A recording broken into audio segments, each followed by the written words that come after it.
Ladies and gentlemen, are you ready? I can't hear you. I said, are you ready? It's time to rock the key!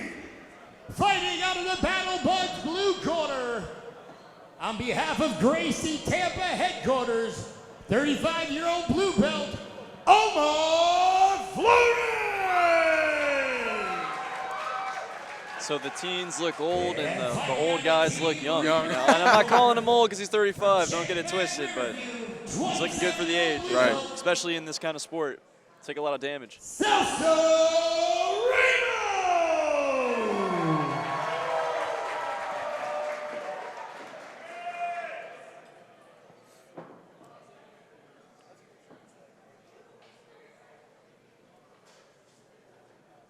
All right, ladies and gents, here we go.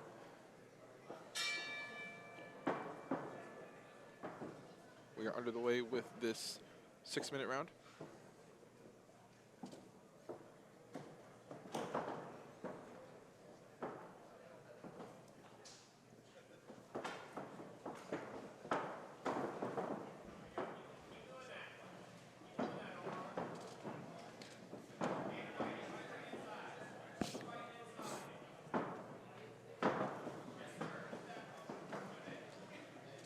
Almost looking to keep his space here. Maybe he's looking to start setting up arm drags, things from a distance. Whereas Flores is really trying to find his inside tie, but he's not forcing it, right? He's trying to be smart. But you can tell he definitely wants to play on the inside. Back to that tie. A lot of hand fighting here. Right.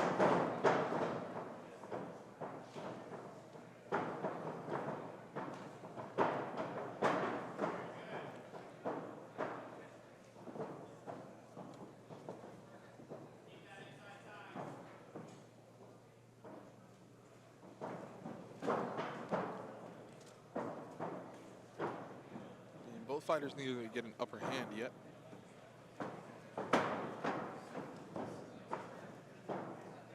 That's kind of how this goes sometimes, you know. There's level changes, different feels, different speeds. Ultimately, what picks up is when one person does commit, when one person does go for that throw, for that underhook, for that shot. Kind of gets everything going. But for right now, they're still just kind of feeling out each other's speed, sense of timing, strength.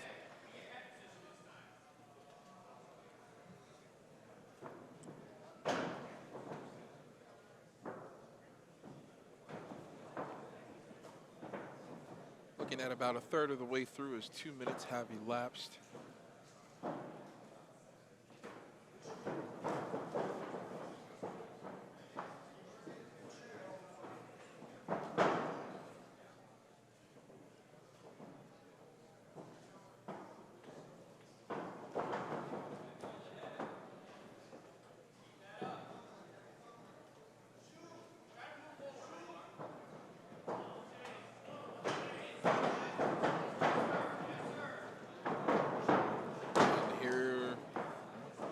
Also able to escape, but I thought we were going to see Flores with something secured there, but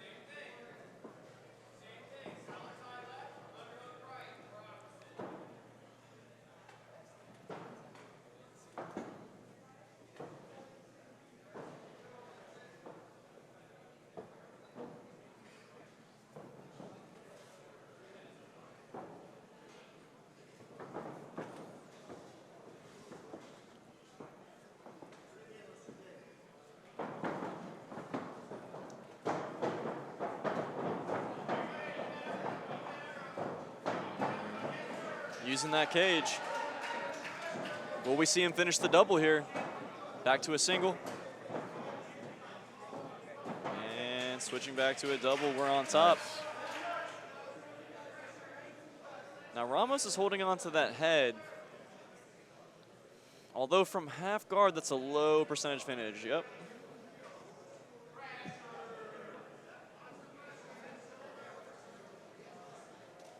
Flores finding his underhooks. Ultimately, he's going to have to pass through this half guard, but he's flattening out the upper body right now to make his job easier, passing that knee through. Good top pressure, putting that shoulder in the face, making him look away. The famous "what time is it" grip for a second.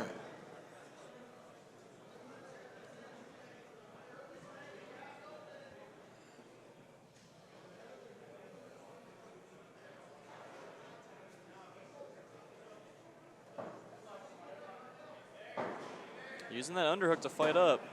We'll see what he does with it.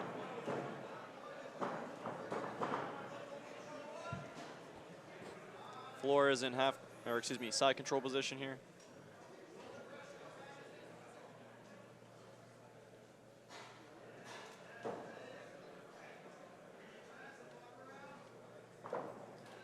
It's a north-south position. Let's see what he tries to shoot through here. Flores is doing a really good job listening to his coach, following every direction seamlessly.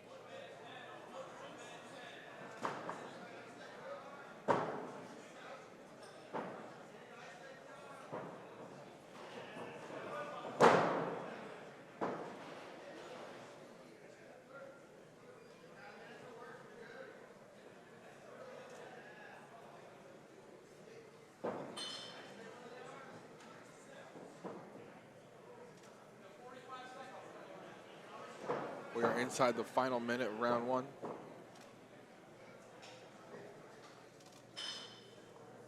And should there not be a finish by the end of this 30 seconds,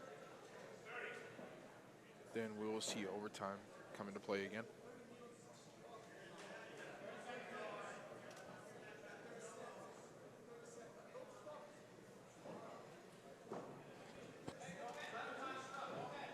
"15 seconds.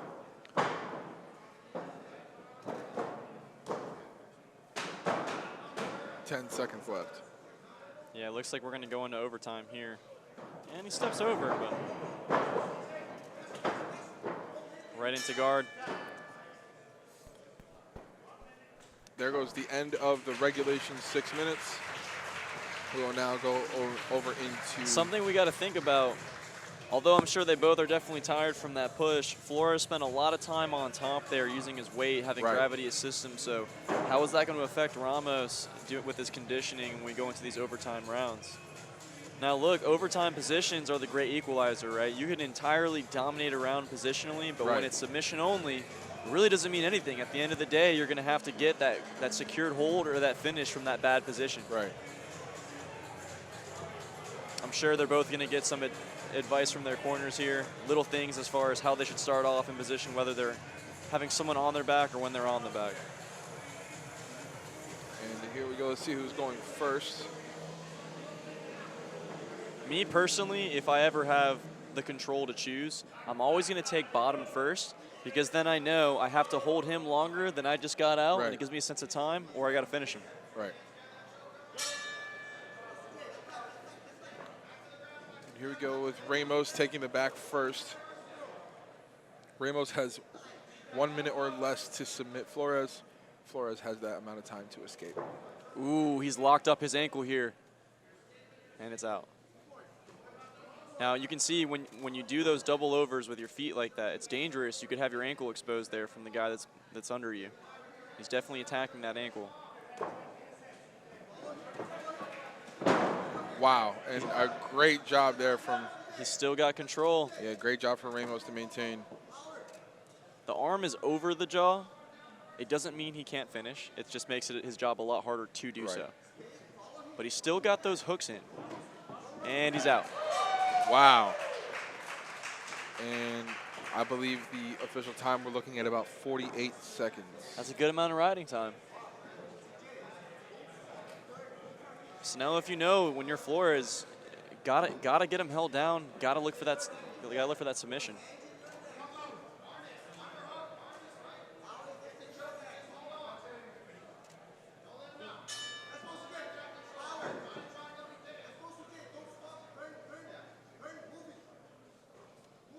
Working that body triangle. That's a great way to secure the back and not let your opponent escape right there. Digging under the jaw here, trying to get exposure to the neck.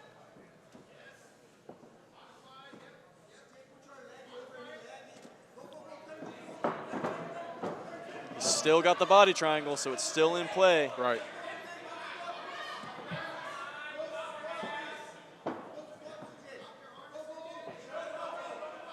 And he's got Got to be careful if he goes too high. Well, no, he's sitting back on it now. But He's got to keep that hook, and he's out. wow. That's a close one. I think Ramos might have gotten out a little bit quicker. I believe Ramos, they said, had escaped at 40 seconds flat, so I believe So he got him beat by Ramos about 8 is our seconds. winner. And again, this is that exactly what I was talking about earlier. You know, Flores, we could say fairly had control of most of that match. He had good top position. He passed guard, went into side control, went into north-south position, attempted a few submissions. But ultimately, it comes down in this rule set to who can control who in overtime or finish who in overtime. And that's what it's all about, is coming through in the clutch. And we're going to see now with our official announcement. Your winner by fast escape at 40 seconds.